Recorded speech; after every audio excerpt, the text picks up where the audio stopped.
कल्पना कीजिए, आप एक भीड़ भरी सड़क पर चल रहे हैं। चारों ओर लोग दौड़ भाग में लगे हैं। हर कोई कहीं न कहीं पहुंचना चाहता है, लेकिन ज्यादातर चेहरों पर एक जैसी थकान और अधूरापन झलकता है। कुछ लोगों के पास नौकरी है, कुछ के पास पढ़ाई, कुछ रिश्तों में उलझे हैं, लेकिन दिल के भीतर कहीं एक खालीपन है, जैसे जिंदगी का असली मकसद हाथ से फिसल गया हो। अब सोचिए, उसी भीड़ के बीच एक इंसान है जो बिल्कुल अलग दिखता है। उसकी आंखों में चमक है, चेहरे पर आत्मविश्वास है और उसके हर कदम में एक गहराई है। वो भी उसी दुनिया में जी रहा है, लेकिन फर्क ये है कि उसने अपनी कॉलिंग खोज ली है। उसने अपने जीवन का असली रास्ता पकड़ लिया है। यही रास्ता उसे मास्टरी तक ले जाता है। रॉबर्ट ग्रीन अपनी किताब मास्टरी में हमें बताते हैं कि इंसान की असली ताकत उसी पल शुरू होती है जब वह अपने भीतर की उस पुकार को पहचान लेता है। ये किताब सिर्फ सफलता की बात नहीं करती, बल्कि उस यात्रा की बात करती है जो आपको साधारण से असाधारण बनाती है। चाहे आप किसी भी फील्ड में हो, art, business, sports, science, mastery ही वो चाबी है जो आपके भीतर छुपी सबसे बड़ी क्षमता का ताला खोलती है। किताब हमें 6 बड़े स्टेप्स में गाइड करती है, अपने असली पैशन को खोजने से लेकर कठिन रियलिटी को अपनाने तक, फिर मेंटर से सीखने और लोगों को गहराई से समझने तक, और आखिर में जब दिमाग का तर्क और अंतर्ज्ञान एक हो जाते हैं, तब आप मास्टरी की उस स्टेज पर पहुंचते हैं जहां आपका काम आपकी पहचान बन जाता है। ये यात्रा आसान नहीं है, इसमें सालों की मेहनत, धैर्य और बार बार गिरने के बाद उठने की हिम्मत चाहिए। लेकिन ग्रीन कहते हैं, अगर आप इस रास्ते पर चलते हैं तो न सिर्फ आप अपने फील्ड में महान बन सकते हैं, बल्कि अपनी जिंदगी को एक गहरी संतुष्टि और अर्थ भी दे सकते हैं। तो आइए हम इस किताब के साथ उस सफर पर चलें जहां हर चैप्टर हमें मास्टरी की सीढ़ी पर एक कदम ऊपर ले जाता है। ये सफर न सिर्फ आपको बदल देगा, बल्कि आपके आसपास की दुनिया को देखने का नजरिया भी बदल देगा। Chapter 1, discover your calling, the life task. हर इंसान इस दुनिया में एक अनोखे मकसद के साथ आता है। हम सबके भीतर कुछ ऐसा है जो हमें दूसरों से अलग बनाता है, जिसे रॉबर्ट ग्रीन लाइफ टास्क कहते हैं। यह कोई बाहरी आदेश नहीं है, बल्कि हमारे दिल की गहराइयों से उठने वाली एक पुकार है। यही वो रास्ता है जो हमें बताता है कि हमारी जिंदगी का असली उद्देश्य क्या है। लेकिन समस्या ये है कि ज्यादातर लोग इस पुकार को सुन ही नहीं पाते। बचपन से ही समाज, परिवार और हालात हमें ऐसे ऐसे रास्तों पर धकेलते हैं जो हमारे दिल से मेल ही नहीं खाते। स्कूल में हमें कहा जाता है कि डॉक्टर, इंजीनियर या वकील बनना है क्योंकि यही सुरक्षित रास्ता है। परिवार हमें समझाता है कि हमारे सपने सिर्फ ख्वाब हैं और असलियत कुछ और होती है। धीरे धीरे हम दूसरों की अपेक्षाओं के बोझ तरह दब जाते हैं और अपनी असली आवाज खो देते हैं। यही वजह है कि लोग बड़े होकर खालीपन महसूस करते हैं, चाहे उनके पास पैसे हो या सफलता। ग्रीन कहते हैं कि लाइफ टास्क को पहचानना सबसे पहला और सबसे जरूरी कदम है मास्टरी की ओर। अगर आप गलत दिशा में मेहनत करेंगे तो कितनी भी कोशिश कर लें, भीतर से अधूरे रहेंगे। इसके उलट अगर आप अपनी सच्ची पुकार के साथ आगे बढ़ेंगे तो चाहे रास्ता कितना भी कठिन हो, आपके भीतर आग बनी रहेगी। यही जुनून आपको गिरने के बाद उठाएगा और वही आपको लंबे समय तक टिकाए रखेगा। इतिहास के बड़े मास्टर्स जैसे Leonardo da Vinci, Charles Darwin और अल्बर्ट आइंस्टीन सबने यही किया। उन्होंने समाज के दबाव को दरकिनार किया और अपने दिल की सुनकर वही रास्ता चुना जिसने उन्हें महान बना दिया। अब सवाल यह है कि हम अपनी लाइफ टास्क कैसे खोजें। ग्रीन इसका जवाब 3 लेवल में देते हैं। पहला है बचपन की ओर लौटना। बचपन में हमारी असली रुचियां साफ साफ दिखती हैं। जिस बच्चे को चित्र बनाना पसंद है वह घंटों पेंसिल और रंगों में खो जाता है। जिसे मशीनें पसंद है वह खिलौनों को तोड़ फोड़ कर देखता है कि अंदर क्या है। लेकिन बड़े होने पर हमें इन रुचियों से दूर कर दिया जाता है। ग्रीन कहते हैं कि अपने बचपन की यादों को खंगालिए। सोचिए कि किन चीजों में आप सबसे ज्यादा डूब जाते थे। वही आपके भीतर की सच्ची पुकार की ओर इशारा करती है। दूसरा लेवल है भावनात्मक तीव्रता को पहचानना। जब हम किसी काम से भावनात्मक रूप से गहराई से जुड़ते हैं तो वो हमें एक अनोखी ऊर्जा देता है। आप महसूस करते हैं कि समय थम गया है और आप उस काम में खो गए हैं। यही संकेत है कि यह काम आपके जीवन के उद्देश्य से जुड़ा हुआ है। तीसरा लेवल है नकारात्मक को फिल्टर करना। अक्सर हमारी रुचियों के रास्ते में डर, असुरक्षा या समाज का दबाव खड़ा होता है। मान लीजिए आपको संगीत पसंद है लेकिन आप सोचते हैं कि इससे पैसा नहीं मिलेगा, या आपको लिखना पसंद है लेकिन परिवार कहता है कि इससे भविष्य सुरक्षित नहीं है। ग्रीन कहते हैं कि नकारात्मक आवाजों को नजरअंदाज करना जरूरी है, क्योंकि अगर आप इन्हें मान लेंगे तो पूरी जिंदगी किसी और की अपेक्षाओं पर जीते रहेंगे और अपनी असली पुकार से दूर हो जाएंगे। लाइफ टास्क खोजने का मतलब यह नहीं कि आपको तुरंत बड़ा ब्रेक मिल जाएगा या दुनिया आपको सराहेगी। इसका मतलब है कि आपने वो दिशा चुन ली है जिसमें आपका दिल लगता है। यही दिशा आपको सालों तक मेहनत करने की ताकत देगी। अगर रास्ता लंबा और कठिन भी होगा, तब भी आपको थकान से ज्यादा उत्साह महसूस होगा, क्योंकि आप जानते हैं कि आप अपनी असली मंजिल की ओर बढ़ रहे हैं। ग्रीन हमें यह भी समझाते हैं कि अक्सर मास्टरी तक पहुंचने वाले लोग अपने शुरुआती जीवन में बहुत भटकते हैं। दा विंची को ही लीजिए। बचपन से ही उसे प्रकृति और चित्रकारी का शौक था, लेकिन उसका करियर तुरंत नहीं बना। उसने सालों तक छोटे छोटे स्केच बनाए, दूसरों की वर्कशॉप्स में सीखा और लगातार प्रयोग करता रहा, लेकिन भीतर की पुकार उसे कभी चैन से बैठने नहीं देती थी। यही वजह है कि धीरे धीरे उसने अपनी कला में वो गहराई हासिल की जो आज उसे दुनिया का सबसे महान कलाकार बनाती है। ग्रीन कहते हैं कि हमें अपने रास्ते में आने वाली बाधाओं से डरना नहीं चाहिए। ये बाधाएं ही हमें परखती हैं कि हमारी रुचि कितनी सच्ची है। अगर हम थोड़ी सी मुश्किल आते ही हार मान लेते हैं, तो शायद वो हमारी असली पुकार ही नहीं थी। लेकिन अगर मुश्किलें हमें और मजबूत बनाती हैं और हम बार बार लौटकर उसी काम की ओर जाते हैं, तो यही हमारी लाइफ टास्क है। इसके अलावा लाइफ टास्क को पहचानने का एक और तरीका है फ्रस्ट्रेशन और ईर्ष्या को समझना। अक्सर हम उन लोगों से ईर्ष्या करते हैं जो वही कर रहे होते हैं जो हम अंदर से करना चाहते हैं। ये ईर्ष्या हमें बताती है कि हमारा दिल वास्तव में किस चीज की ओर खींच रहा है। अगर आप किसी म्यूजिशियन को देखकर जलते हैं, तो हो सकता है आपके भीतर भी वही क्षमता है जिसे आपने दबा रखा है। ग्रीन का साफ कहना है कि मास्टरी का सफर शुरू करने से पहले इस पुकार को खोज लेना अनिवार्य है, वरना आप गलत ट्रेन पर चढ़ जाएंगे और चाहे कितनी भी मेहनत कर लें, मंजिल तक नहीं पहुंच पाएंगे। इसलिए जिंदगी की शुरुआत में ही या फिर किसी भी उम्र में अगर आप सही दिशा पहचान लें, तो सब कुछ बदल सकता है। आखिरकार लाइफ टास्क सिर्फ करियर का चुनाव नहीं है, बल्कि यह आपकी आत्मा की आवाज है। यह आपको बताती है कि आप किस लिए पैदा हुए हैं। जब आप इसे अपनाते हैं, तो आपकी हर कोशिश में एक गहराई, हर मेहनत में एक जुनून और हर नतीजे में एक संतुष्टि होती है। और जब यही पुकार आपके जीवन को दिशा देती है, तो आप मास्टरी की पहली सीढ़ी चढ़ जाते हैं। याद रखिए, आपकी पुकार बाहर कहीं नहीं, बल्कि आपके भीतर छिपी है। बस उसे पहचानना है, उसे स्वीकार करना है और पूरे दिल से उसी रास्ते पर चलना है। यही वो बिंदु है जहां से साधारण इंसान का सफर एक मास्टर बनने की ओर शुरू होता है। Chapter 2, submit to reality. The ideal apprenticeship mastery की राह पर अगला कदम है रियलिटी को स्वीकार करना और उसी के अनुसार खुद को ढालना। इसे रॉबर्ट ग्रीन आइडियल अप्रेंटिसशिप कहते हैं। अप्रेंटिसशिप का मतलब होता है शिष्य बनकर सीखना, और यह चरण हर मास्टर की यात्रा में सबसे अहम होता है। कोई भी इंसान पैदा होते ही एक्सपर्ट नहीं होता। हमें अपनी कला, अपने फील्ड और अपने हुनर को तराशने के लिए सालों की ट्रेनिंग, प्रैक्टिस और अनुशासन की जरूरत होती है। लेकिन आज के समय में लोग शॉर्टकट चाहते हैं। सबको तुरंत सफलता चाहिए, बिना समय लगाए, बिना मेहनत किए। यही वजह है कि ज्यादातर लोग आधे रास्ते में ही हार मान लेते हैं। ग्रीन हमें याद दिलाते हैं कि दुनिया के हर महान इंसान ने इस अप्रेंटिसशिप फेज को अपनाया है और बिना इसके कोई भी मास्टरी तक नहीं पहुंचा। अप्रेंटिसशिप का मतलब सिर्फ काम सीखना नहीं है। इसका मतलब है खुद को पूरी तरह खाली कर देना, ताकि नया ज्ञान अंदर समा सके। यह वह समय है जब हमें अपनी अहंकार को दरकिनार करके सिर्फ सीखने पर फोकस करना होता है। रॉबर्ट ग्रीन इसे एक तरह की रियलिटी टेस्ट मानते हैं। इस दौर में आपको अपनी सीमाओं का एहसास होता है। आप गलतियां करते हैं, बार बार गिरते हैं और धीरे धीरे मजबूत होते जाते हैं। यह एक लंबी और कभी कभी दर्दनाक प्रक्रिया होती है, लेकिन यही वह नींव है जिस पर मास्टरी की पूरी इमारत खड़ी होती है।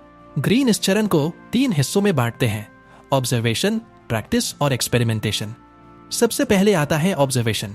जब आप किसी नए फील्ड में प्रवेश करते हैं, तो शुरुआत में आपको सिर्फ देखना और समझना होता है। आपको यह समझना होता है कि सिस्टम कैसे काम करता है, लोग किस तरह से सोचते और काम करते हैं। यहाँ ज्यादा बोलने या दिखावा करने की जरूरत नहीं होती, बल्कि शांत रहकर अब्सॉर्ब करने की जरूरत होती है।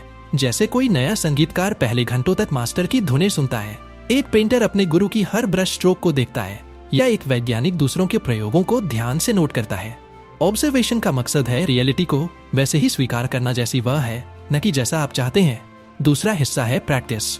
यहाँ आपको सीखी हुई चीजों को बार बार दोहराना होता है। शुरुआत में आप गलतियां करेंगे, लेकिन यही गलतियां आपको सुधारना सिखाएंगी। ग्रीन कहते हैं कि अप्रेंटिसशिप के दौरान आपको हर छोटे काम में एक्सेलेंस लाने की कोशिश करनी चाहिए, चाहे वो कितना भी मामूली क्यों न लगे। कई बार लोग सोचते हैं कि छोटे छोटे काम का कोई मतलब नहीं है, लेकिन सच तो यह है कि वही छोटे काम आपको पेशेंस और डिसिप्लिन सिखाते हैं। हर मास्टर ने यही किया है। चार्ल्स डार्विन ने शुरुआत में सिर्फ छोटे छोटे जीवों का अध्ययन किया, महीनों तक उनके पैटर्न नोट किए।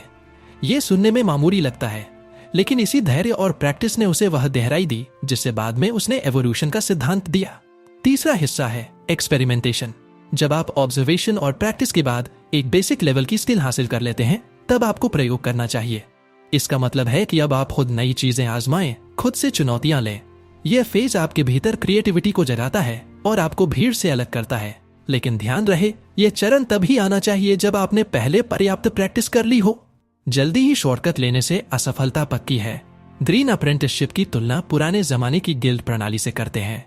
पहले के समय में कोई भी कारीगर या कलाकार किसी गुरु के पास सालों तक शिष्य बनकर रहता था। वो सालों तक छोटे मोटे काम करता, धीरे धीरे स्किल सीखता और आखिरकार खुद मास्टर बनता। आज भले ही यह सिस्टम बदल गया हो, लेकिन इसका सिद्धांत अभी भी वही है। चाहे आप कॉर्पोरेट जॉब में हो, स्टार्टअप में या किसी कला में, आपको इस अप्रेंटिसशिप को अपनाना ही होगा। इस चरण में सबसे बड़ी चुनौती है अहंकार और अधीरता। कई लोग शुरुआत में ही सोच लेते हैं कि वो सब जानते हैं। ऐसे लोग सीख नहीं पाते क्योंकि उनका दिमाग पहले से भरा हुआ होता है। दूसरी चुनौती है अधीरता। लोग चाहते हैं कि उन्हें तुरंत प्रमोशन मिले, तुरंत पैसा आए, तुरंत पहचान मिले, लेकिन ग्रीन कहते हैं कि यह समय बीज बोने का है, फल बाद में मिलेगा। अगर आप जल्दीबाजी करेंगे तो आपकी जड़ें कमजोर रह जाएंगी और आप लंबा सफर तय नहीं कर पाएंगे। अप्रेंटिसशिप का एक और महत्वपूर्ण पहलू है गलतियों से सीखना। ग्रीन बताते हैं कि हमें असफलताओं को पनिशमेंट नहीं बल्कि फीडबैक की तरह लेना चाहिए। हर गलती आपको यह बताती है कि कहाँ सुधार की जरूरत है। यही कारण है कि अप्रेंटिसशिप जितनी कठिन होती है उतनी ही कारगर होती है। आसान रास्ते आपको मास्टरी तक नहीं ले जाते। इतिहास के कई उदाहरण इस बात को साबित करते हैं। बेंजामिन फ्रैंकलिन ने शुरुआती जीवन में प्रिंटिंग प्रेस में काम किया, जहां उसने साधारण कामों से शुरुआत की, लेकिन उन्हीं कामों ने उसे भाषा, कम्युनिकेशन और समाज को समझने की गहराई दी, जिसकी वजह से वह आगे चलकर अमेरिका के संस्थापक नेताओं में गिना गया। थॉमस एडिसन ने हजारों बार असफल प्रयोग किए, लेकिन हर असफलता ने उसे एक नया सबक दिया और आखिरकार बल्ब का आविष्कार हुआ। ग्रीन यह भी समझाते हैं कि अप्रेंटिसशिप सिर्फ स्किल्स का मामला नहीं है, बल्कि यह हमें कैरेक्टर बनाना भी सिखाता है। जब आप बार बार कठिनाइयों से गुजरते हैं, छोटे काम करते हैं, धैर्य रखते हैं, तो आपके भीतर विनम्रता और सहनशीलता आती है। यही गुण आगे चलकर आपको बड़े मुकाम तक ले जाते हैं। अगर आप शुरुआती फेज में ही खुद को बड़ा समझने लगेंगे तो आगे बढ़ना मुश्किल हो जाएगा। अप्रेंटिसशिप के दौरान एक और महत्वपूर्ण चीज है रियलिटी चेक। अक्सर हम सोचते हैं कि हमारी दुनिया वैसी होनी चाहिए जैसी हम चाहते हैं, लेकिन अप्रेंटिसशिप हमें सिखाती है कि दुनिया जैसी है उसे वैसे ही स्वीकार करें। जब आप रियलिटी के साथ काम करना सीखते हैं, तभी आप उसमें बदलाव ला सकते हैं। यही कारण है कि ग्रीन इसे सबमिट टू रियलिटी कहते हैं, यानी वास्तविकता को स्वीकार करना और उसके अनुसार खुद को ढालना। अंत में अप्रेंटिसशिप का सबसे बड़ा इनाम यह है कि यह आपके भीतर एक ठोस नींव तैयार कर देता है। आप अब सतही स्तर पर नहीं रहते, बल्कि गहराई से चीजों को समझते हैं। यही गहराई आगे चलकर आपको मास्टर बनाती है। ग्रीन कहते हैं कि इस चरण को स्किप करना असंभव है। जो लोग शॉर्टकट्स अपनाते हैं वो कभी लंबे समय तक सफल नहीं हो पाते, लेकिन जो लोग धैर्य और जुनून के साथ इस अप्रेंटिसशिप को अपनाते हैं वे अपनी फील्ड में एक अमिट छाप छोड़ जाते हैं। संक्षेप में, submit to reality, the ideal apprenticeship हमें यह सिखाता है कि मास्टरी की राह में सबसे पहले हमें शिष्य बनना होगा। हमें अपने अहंकार को छोड़कर पूरी विनम्रता के साथ सीखने की प्रक्रिया में उतरना होगा। यह फेज आसान नहीं है, यह लंबा, थकाऊ और कभी कभी निराशाजनक भी होता है, लेकिन यही वह दौर है जो हमें मजबूत करता है, हमारी स्किल्स को तराशता है और हमें आने वाली बड़ी चुनौतियों के लिए तैयार करता है। जैसे बीज को धरती में दबना पड़ता है, अंधेरे और मिट्टी में सहना पड़ता है, तभी वह पेड़ बनकर आसमान छू सकता है, वैसे ही हमें भी अप्रेंटिसशिप के कठिन दौर से गुजरना पड़ता है ताकि हम मास्टरी तक पहुंच सकें। Chapter 3, absorb the masters power.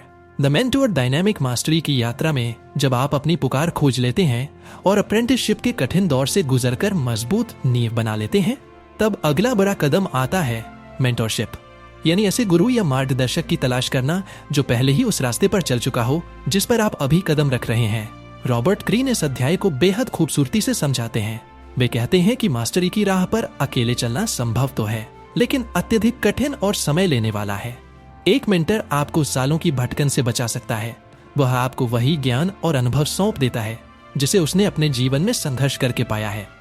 यही कारण है कि ग्रीन इसे अब्सॉर्ब द मास्टर्स पावर कहते हैं, क्योंकि जब आप किसी मेंटर से सीखते हैं तो उसकी शक्ति और बुद्धि धीरे धीरे आपके भीतर भी प्रवाहित होने लगती है। ग्रीन बताते हैं कि इतिहास में हर मास्टर के पीछे एक मेंटर की छाया रही है। एलेक्जेंडर द ग्रेट ने अरस्तु से सीखा, माइकल एंजेलो ने घिरलैंडायो से, और स्टीव जॉब्स ने भी शुरुआती दिनों में बड़े उद्यमियों से मार्गदर्शन लिया। यह कोई कमजोरी नहीं बल्कि बुद्धिमानी है कि हम किसी ऐसे व्यक्ति की छाया में जाएं जिसने पहले ही वो रास्ता तय किया हो, क्योंकि अकेले सब कुछ अनुभव करना, हर गलती खुद से दोहराना और हर चीज शून्य से सीखना जीवन भर का काम हो सकता है, लेकिन एक मेंटर आपको शॉर्टकट नहीं बल्कि सही रास्ता दिखाता है। लेकिन मेंटर चुनना इतना आसान नहीं है। ग्रीन कहते हैं कि सही मेंटर वही है जिसकी रुचि और दिशा आपके लाइफ टास्क से मेल खाती हो। अगर आपका मेंटर केवल आपके करियर के लिए उपयोगी है लेकिन आपके असली पैशन से मेल नहीं खाता, तो यह रिश्ता अधूरा रह जाएगा। सही मेंटर न सिर्फ स्किल सिखाता है बल्कि आपके सोचने का नजरिया भी बदलता है। मेंटोरशिप का सबसे बड़ा फायदा यह है कि यह आपको लाइव नॉलेज देता है। किताबें और थ्योरी एक हद तक मदद करती हैं, लेकिन असली ज्ञान अनुभव से आता है। एक मेंटर आपको वही अनुभव उपलब्ध कराता है। वह आपको बताता है कि किन गलतियों से बचना है, किन रास्तों को अपनाना है और किन चीजों में समय बर्बाद नहीं करना। जैसे कोई सीनियर सर्जन नए डॉक्टर को ऑपरेशन थिएटर में छोटी छोटी चीजें सिखाता है, कैसे हाथ पकड़ना है, कहां ध्यान देना है। ये बातें किताबों में नहीं मिलती बल्कि अनुभव से ही आती हैं। ग्रीन यह भी बताते हैं कि मेंटर और शिष्य का रिश्ता एक तरफा नहीं होता, यह एक गहरा आदान प्रदान होता है। शिष्य अपने भीतर की ऊर्जा, उत्साह और नए नजरिए को साथ लाता है, जबकि मेंटर अनुभव और बुद्धि देता है। इस मिलन से दोनों का विकास होता है। शिष्य तेजी से आगे बढ़ता है और मेंटर को भी अपने विचारों को ताजगी मिलती है। लेकिन हर मेंटरशिप का एक अंधेरा पक्ष भी है। कभी कभी शिष्य अपने मेंटर पर इतना निर्भर हो जाता है कि उसकी अपनी पहचान दब जाती है। वह हर चीज में मेंटर की नकल करने लगता है और खुद का रास्ता भूल जाता है। ग्रीन चेतावनी देते हैं कि यह बहुत बड़ा खतरा है। मेंटर का मकसद सिर्फ रास्ता दिखाना है, लेकिन चलना आपको खुद है। एक अच्छा शिष्य वही है जो अपने मेंटर की ताकत को आत्मसात करता है, लेकिन धीरे धीरे अपनी स्वतंत्रता की ओर बढ़ता है। इस संतुलन को समझाने के लिए ग्रीन कई उदाहरण देते हैं। जैसे माइकल एंजेलो ने अपने मेंटर घिरलैंडायो से सीखा, लेकिन कुछ समय बाद उसने अपनी खुद की राह पकड़ ली। अगर वह सिर्फ अपने गुरु की नकल करता रहता तो कभी महान कलाकार न बन पाता। इसी तरह कार्ल युंग ने सिगमंड फ्रॉइड से गहरा रिश्ता बनाया, लेकिन बाद में उसने खुद की अलग थ्योरीज विकसित की। शुरुआत में फ्रॉइड ने उसे अपने उत्तराधिकारी की तरह देखा, लेकिन युंग ने जब खुद की राह अपनाई तो दोनों में मतभेद हो गए। यह मतभेद जरूरी था, क्योंकि तभी युंग एक स्वतंत्र विचारक बन पाया। ग्रीन इसे मेंटोर की हत्या का रूपक देते हैं। इसका मतलब यह नहीं कि आपको अपने गुरु से नफरत करनी है, बल्कि एक बिंदु पर आपको अपनी स्वतंत्रता लेनी होगी। आपको अपने मेंटर से मिले ज्ञान और अनुभव को आधार बनाकर अपनी सोच और क्रिएटिविटी का निर्माण करना होगा, वरना आप हमेशा परछाई बने रहेंगे। मेंटोर चुनते समय ग्रीन एक और जरूरी बिंदु बताते हैं। मेंटोर हमेशा परफेक्ट नहीं होता, उसके भी दोष और सीमाएं होती हैं। इसलिए हमें मेंटर को भगवान मानकर आंख बंद करके नहीं चलना चाहिए। हमें उससे सीखना है, लेकिन साथ ही यह भी समझना है कि उसकी कमजोरियां क्या है। कई बार हमें अपने मेंटर की गलतियों से भी बहुत कुछ सीखने को मिलता है। अप्रेंटिसशिप और मेंटोरशिप में फर्क है। अप्रेंटिसशिप में आप सिस्टम और स्किल्स सीखते हैं, जबकि मेंटोरशिप में आप गहराई, दृष्टिकोण और बुद्धि सीखते हैं। अप्रेंटिसशिप आपको हुनर देता है और मेंटोरशिप आपको दिशा देती है। जब दोनों मिल जाते हैं तो आपकी प्रगति तेज हो जाती है। इस प्रक्रिया में धैर्य और विनम्रता बहुत महत्वपूर्ण है। एक अच्छा शिष्य कभी यह नहीं सोचता कि वह सब जान गया है। वह हमेशा सीखने की स्थिति में रहता है। साथ ही उसे यह भी ध्यान रखना होता है कि मेंटरशिप हमेशा सीमित समय के लिए होती है। यह एक पुल की तरह है जो आपको एक ओर से दूसरी ओर ले जाता है। पुल पर हमेशा नहीं रहा जा सकता। ग्रीन कहते हैं कि मेंटर की शक्ति को अब्सॉर्ब करने का मतलब यह नहीं कि आप उसकी पूरी तरह नकल करें। इसका मतलब है कि आप उसकी एसेंस को, उसके अनुभव और सोच को अपने भीतर उतारें और फिर उसे अपनी इंडिविजुअलिटी के साथ मिलाएं। जैसे एक संगीतकार अपने गुरु से राग और सुर सीखता है, लेकिन अंत में उसे अपनी धुन बनानी होती है। मेंटोरशिप का अंतिम सबक यही है कि हर शिष्य को एक समय पर स्वतंत्र होना होता है। यह स्वतंत्रता ही आपको मास्टर बनने की राह पर ले जाती है, वरना आप हमेशा शिष्य बने रहेंगे। इसलिए ग्रीन कहते हैं कि अपने गुरु से सीखें, उसकी शक्ति को आत्मसात करें, लेकिन अंत में अपनी आवाज खोजें और अपनी राह पर चलें। संक्षेप में यह अध्याय हमें सिखाता है कि मास्टरी की यात्रा में मेंटरशिप एक अनमोल चरण है। यह हमें दिशा, ज्ञान और तेजी से विकास का मौका देती है। लेकिन यह भी याद रखना चाहिए कि मेंटर आपका सहारा है, मंजिल नहीं। मंजिल तक आपको खुद पहुंचना है। एक अच्छे शिष्य की पहचान यही है कि वह अपने मेंटर की शक्ति को अपने भीतर उतारकर अंततः उससे आगे निकल जाए, तभी आप सच में मास्टर बनते हैं। Chapter 4 see people as they are, social intelligence mastery की यात्रा में जब आप अपनी पुकार खोज लेते हैं, अप्रेंटिसशिप के कठिन दौर से गुजरकर कौशल की नींव बना लेते हैं और मेंटोरशिप से ज्ञान और दिशा प्राप्त कर लेते हैं, तब एक और बेहद अहम चुनौती सामने आती है, लोगों से निपटना। इंसान चाहे कितना भी प्रतिभाशाली हो, अगर वह लोगों को समझना नहीं सीखता तो उसका हुनर अधूरा रह जाएगा, क्योंकि मास्टरी सिर्फ स्किल्स या तकनीक की बात नहीं है, यह रिश्तों, नेटवर्क और समाज के साथ जुड़ी होती है। रॉबर्ट ग्रीन इस अध्याय में बताते हैं कि महानता की राह पर सबसे ज्यादा रुकावट लोग ही पैदा करते हैं। कुछ लोग ईर्ष्या करते हैं, कुछ आपको नीचा दिखाना चाहते हैं, कुछ आपकी प्रगति से असुरक्षित महसूस करते हैं। अगर आप इन सामाजिक जालों को नहीं पहचान पाए तो आपका सफर बीच में ही अटक सकता है। इसलिए ग्रीन हमें सिखाते हैं कि सोशल इंटेलिजेंस यानी लोगों को जैसे वे वास्तव में हैं वैसे देखना सीखना जरूरी है। ज्यादातर लोग एक भ्रम में जीते हैं, वे मानते हैं कि दूसरे लोग वही हैं जो वे बाहर से दिखते हैं, लेकिन असल में हर इंसान के भीतर भावनाओं, इच्छाओं, डर और असुरक्षाओं का एक पूरा संसार होता है। अगर आप सिर्फ उनके शब्दों पर भरोसा करेंगे तो अक्सर धोखा खाएंगे। ग्रीन कहते हैं कि सोशल इंटेलिजेंस का मतलब है लोगों के मुखौटे के पीछे झांकना और उनके असली इरादों को समझना। इसका पहला कदम है अपनी खुद की भावनाओं को काबू में रखना। जब आप गुस्से, ईर्ष्या या डर में होते हैं तो आप चीजों को साफ नहीं देख पाते, लेकिन जब आप शांत मन से लोगों को देखते हैं तो आप उनके हाव भाव, टोन और फैसलों के पीछे छुपे मकसद को समझ सकते हैं। ग्रीन इस अध्याय में बताते हैं कि सोशल इंटेलिजेंस के दो हिस्से हैं, एम्पैथी और डिटैचमेंट। एम्पैथी का मतलब है खुद को दूसरे की जगह रखकर सोचना, यानी ये समझना कि वह व्यक्ति किस परिस्थिति से गुजर रहा है, उसकी भावनाएं क्या है और वह क्यों वैसा व्यवहार कर रहा है। लेकिन सिर्फ एम्पैथी काफी नहीं है। अगर आप सिर्फ दूसरों की भावनाओं में बह जाएंगे तो आप खुद की रक्षा नहीं कर पाएंगे। इसलिए दूसरा हिस्सा है डिटैचमेंट, थोड़ा अलग रहकर वस्तुनिष्ठ दृष्टिकोण से लोगों का विश्लेषण करना। यह संतुलन ही असली सोशल इंटेलिजेंस है। ग्रीन उदाहरण देते हैं कि इतिहास के महान नेता, कलाकार और वैज्ञानिक सब में यह गुण था। अब्राहम लिंकन को ही लीजिए, वे बेहद कुशल वकील और नेता बने क्योंकि वे लोगों की भावनाओं को गहराई से समझते थे। वे जानते थे कि कब किसी को सख्त शब्दों से जवाब देना है और कब चुप रहकर उसका विश्वास जीतना है। इसी तरह नेपोलियन बोनापार्ट ने अपनी सेना और मंत्रियों के मनोविज्ञान को बारीकी से समझा, लेकिन जब वह अपने अहंकार में डूबने लगा और लोगों की भावनाओं को नजरअंदाज करने लगा, तब उसका पतन शुरू हुआ। सोशल इंटेलिजेंस का मतलब यह भी है कि आप लोगों के हिडन मोटिव्स को समझें।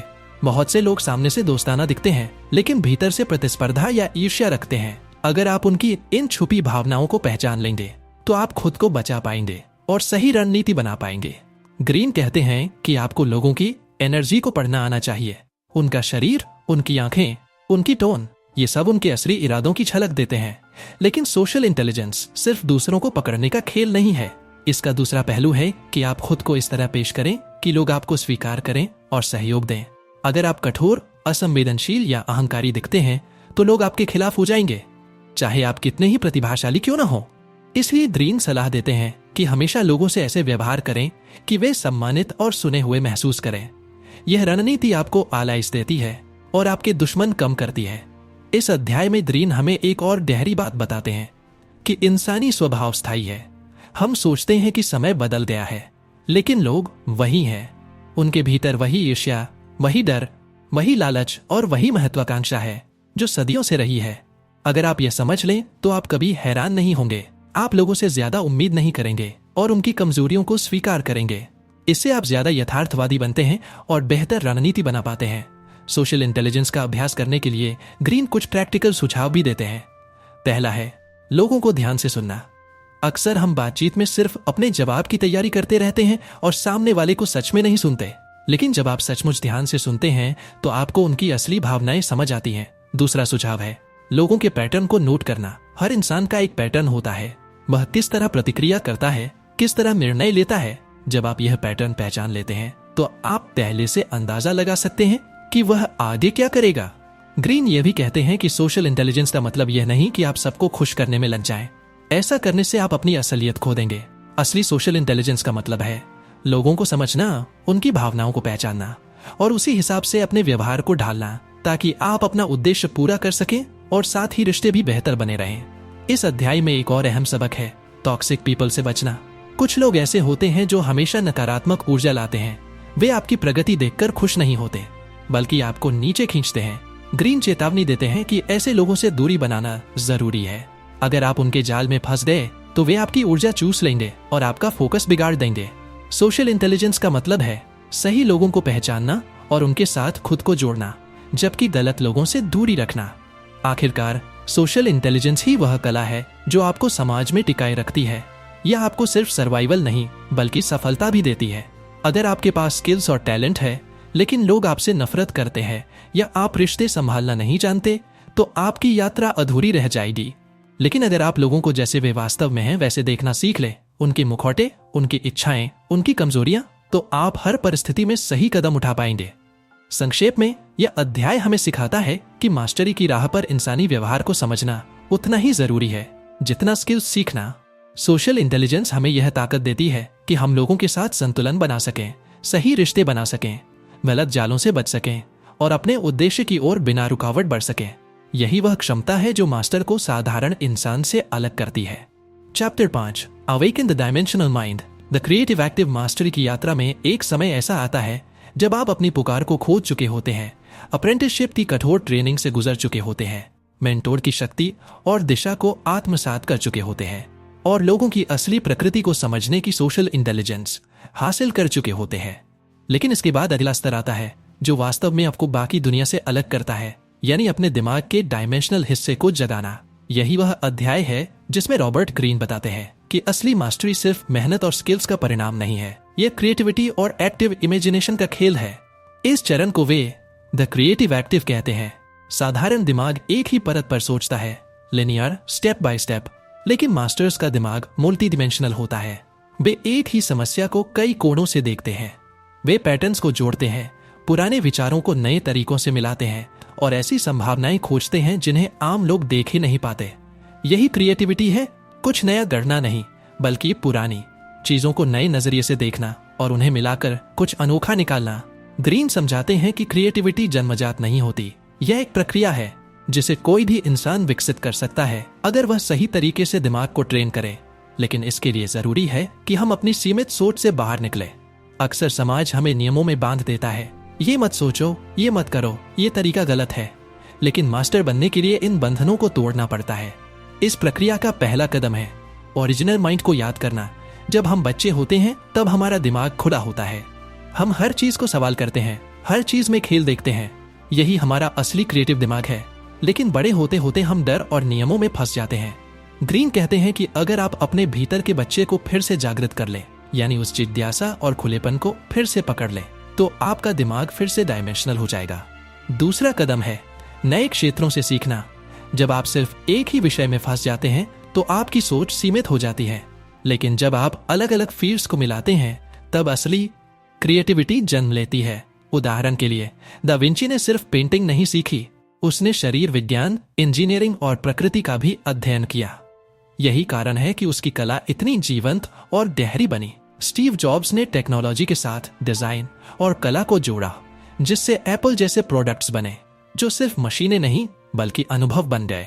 तीसरा कदम है फेल फास्ट, फेल ऑफ्टन, यानी बार बार असफल होना और हर असफलता से सीखना। क्रिएटिव दिमाग गलतियों से नहीं डरता, वह प्रयोग करता है, नई चीजें आजमाता है और बार बार गिरकर उठता है। ग्रीन कहते हैं कि यह एक्टिव क्रिएटिविटी है। सिर्फ सपने देखने से कुछ नहीं होगा, आपको अपने आइडियाज को जमीन पर उतारना होगा। चौथा कदम है इमोशनल पिटफॉल से बचना। अक्सर लोग डर, अधीरता और अहंकार में फंस जाते हैं। उन्हें लगता है कि उनका आइडिया परफेक्ट होना चाहिए या लोग उन्हें जज करेंगे। लेकिन मास्टर्स जानते हैं कि क्रिएटिविटी एक यात्रा है, मंजिल नहीं। वे खुद को आजाद रखते हैं और अपने काम को लगातार इवॉल्व होने देते हैं। ग्रीन यह भी बताते हैं कि क्रिएटिविटी का मतलब यह नहीं कि आप नियम तोड़ दें और किसी भी दिशा में भटक जाएं। असली क्रिएटिविटी के पीछे अनुशासन होता है। आपने अप्रेंटिसशिप और मेंटोरशिप में जो स्किल्स सीखे हैं वही अब आपके क्रिएटिव दिमाग का आधार बनते हैं। बिना बेसिक स्किल्स के क्रिएटिविटी सिर्फ कल्पना बनकर रह जाएगी। लेकिन जब मजबूत नींव पर क्रिएटिविटी आती है तब वह सोने पर सुहागा बन जाती है। इस अध्याय में ग्रीन हमें यह भी याद दिलाते हैं कि क्रिएटिविटी अकेलेपन में पनपती है। आपको अपने दिमाग को शांति देनी होगी, खुद को रोजमर्रा की शोरगुल से दूर करना होगा। मास्टर्स अक्सर समाज से हटकर काम करते हैं क्योंकि उन्हें गहराई से सोचने के लिए जगह चाहिए होती है। यही कारण है कि बड़े आविष्कार और कला के काम अक्सर एकांत से निकलते हैं।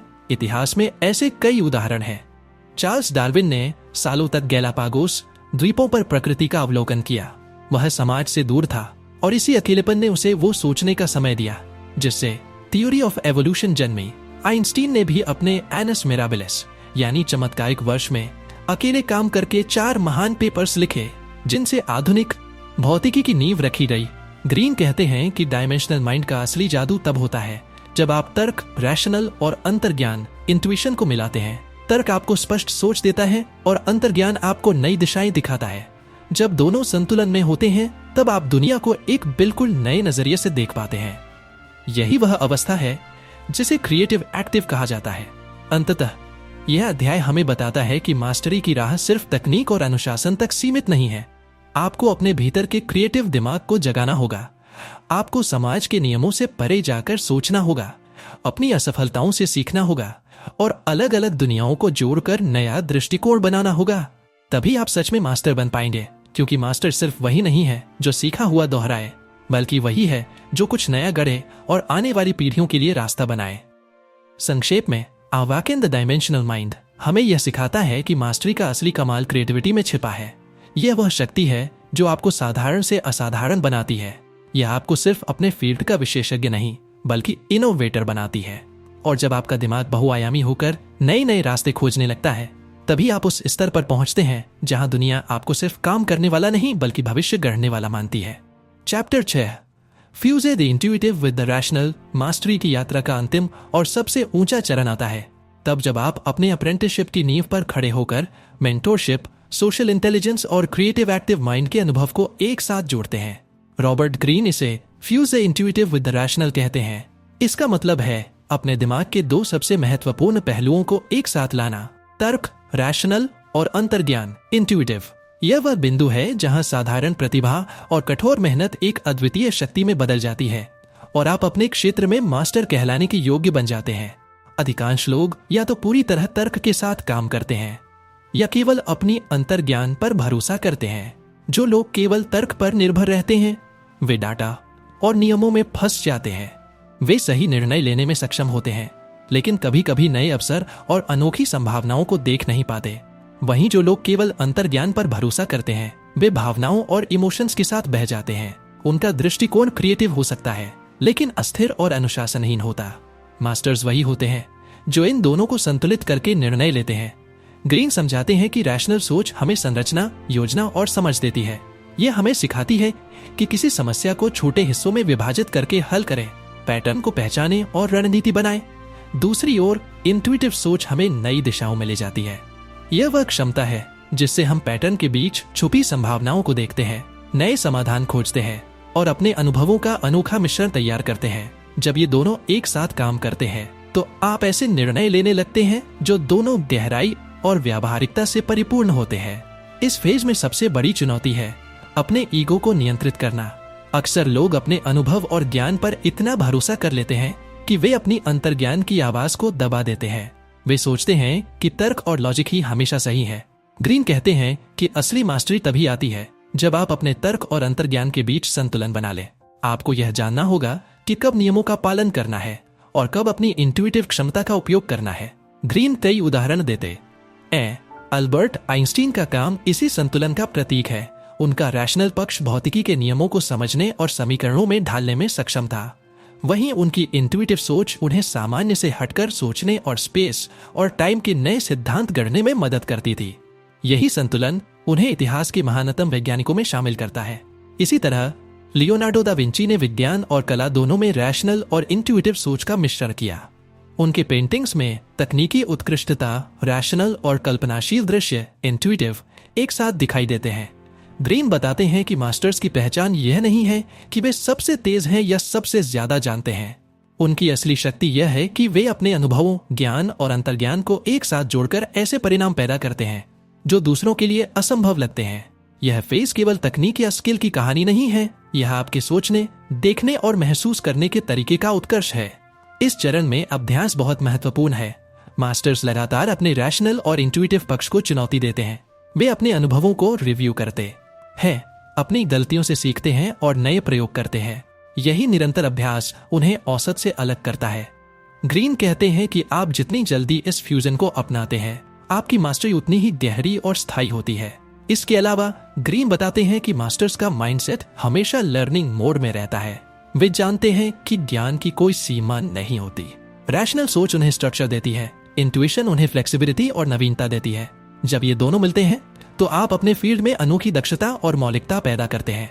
यही वह शक्ति है जो किसी व्यक्ति को असाधारण बनाती है। फाइनल लेसन यह है कि मास्टरी केवल व्यक्तिगत सफलता तक सीमित नहीं है। जब आप रैशनल और इंट्यूटिव सोच को जोड़ते हैं तो आप अपने क्षेत्र में बदलाव और नवाचार लाते हैं। आपकी काम का असर केवल वर्तमान तक नहीं रहता, यह आने वाली पीढ़ियों के लिए प्रेरणा बन जाता है। ग्रीन बताते हैं कि हर मास्टर ने यही किया। उन्होंने अपने अनुभव, स्किल्स और अंतर्ज्ञान का संपूर्ण मिश्रण तैयार किया और उस मिश्रण से कुछ ऐसा उत्पन्न किया जो पहले कभी नहीं हुआ। संक्षेप में, fuse the intuitive with the rational mastery अध्याय हमें सिखाता है कि असली मास्टरी वही है जिसमें हम अपने दिमाग के दो पहलुओं को संतुलित करते हैं।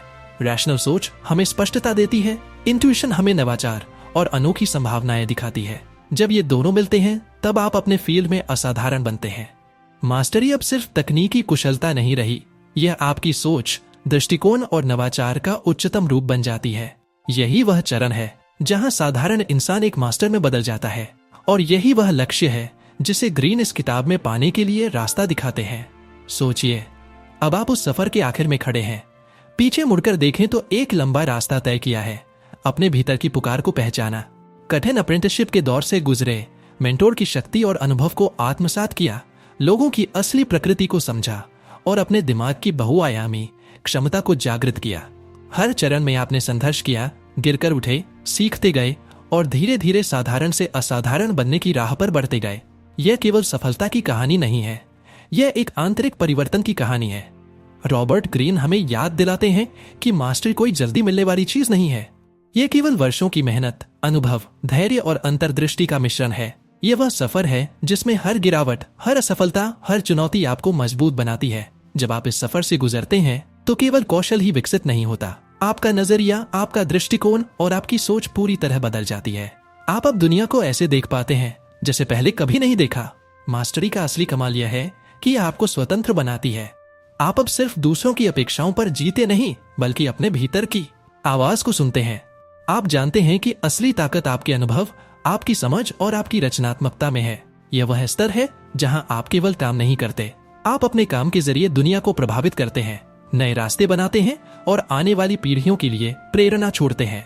ग्रीन की किताब हमें यह भी सिखाती है कि मास्टरी केवल तकनीक, स्किल्स या ज्ञान का खेल नहीं है, यह एक मानसिक और भावनात्मक यात्रा है। यह हमें सिखाती है कि कैसे अपने अहंकार को नियंत्रित करें, अपनी गलतियों से सीखें, लोगों की असली प्रकृति को समझें और अपने दिमाग के दोनों पहलुओं, तर्क और अंतर्ज्ञान को मिलाकर अनोखे समाधान खोजें। यही वह शक्ति है जो साधारण इंसान और मास्टर के बीच की दूरी को पाट देती है। अब आप भी इस सफर के पहले कदम पर नहीं हैं। आप उन सभी मास्टर्स के अनुभव, उनकी सीख और उनकी रणनीतियों से सुसज्जित हैं। लेकिन याद रखिए, मास्टरी का कोई अंतिम मुकाम नहीं है। यह एक निरंतर यात्रा है। हर दिन, हर काम और हर अनुभव के साथ आप खुद को और बेहतर बना सकते हैं। यह यात्रा आपकी सोच को गहराई देती है, आपके दृष्टिकोण को बदलती है और आपके काम को असाधारण बनाती है। तो उठिए, अपने भीतर की पुकार को महसूस कीजिए, अपनी क्षमताओं को तराशिए और दुनिया में अपने अनोखे प्रभाव को छोड़ने के लिए तैयार हो जाइए। मास्टरी सिर्फ किताबों में नहीं है, यह आपके जीवन के हर पल में है। यह वह कला है जो आपको साधारण से असाधारण बनाती है। और जब आप इस रास्ते पर चलना शुरू करेंगे तब आप समझेंगे यह सफर जितना कठिन है उतना ही अविस्मरणीय और पूर्ण रूप से संतोषजनक है। याद रखिए, मास्टरी सिर्फ हासिल करने के लिए नहीं बल्कि जीने के लिए है। इसे अपनाइए, इसे अभ्यास में लाइए और अपने जीवन को उस उच्चतम स्तर तक ले जाइए जहां आप केवल काम नहीं करते बल्कि दुनिया को नई दिशा देते हैं।